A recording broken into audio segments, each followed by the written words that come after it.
Singapore. Samsung will sell the phone for 698 Singapore dollars without contract. That converts to around $510. 330 pounds or $690, and is positioning the phone as a mid to high-end device. While there's no word yet on which other markets the A8 will hit, Samsung is likely to spread this beautiful metal device to countries such as the US and UK. Design. While the Galaxy A8 does resemble the Samsung Galaxy S6, its flagship phone wasn't the first time the company tried out metal.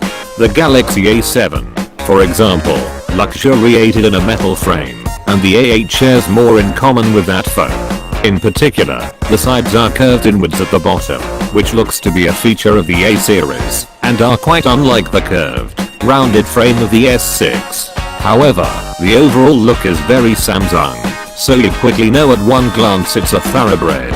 One feature that the Korean company is touting is the slimness of the A8, and at 5.9mm, 0.23 inch thick, it's one of the thinnest phones I've seen, though there are thinner handsets around, such as the Oppo R5, which probably still holds the slimness crown at 4.85mm. It also weighs just 5.3 ounces, 151 grams, so little you can barely feel it.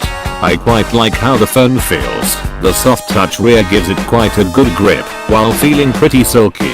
It's quite unlike how the S6 foot glass rear feels, but that's no bad thing, and shows how Samsung is trying to differentiate between the phones. Hardware and software. The A8 is powered by a Qualcomm Snapdragon 615 octa-core processor clocked at 1.8 GHz. This chip is usually found on mid-range devices, and given previous experiences with phones sporting this chip, I'm not too worried about performance. Other specs include a brilliant 5.7-inch Full HD Super AMOLED display, 2GB of RAM, 32GB of onboard storage and a large embedded 3050 mAh battery. The phone has dual SIM 4G capabilities that support Cat6 LTE, which allows for data download speeds of up to 300 megabits per second, but means it will not work on 4G networks in the US.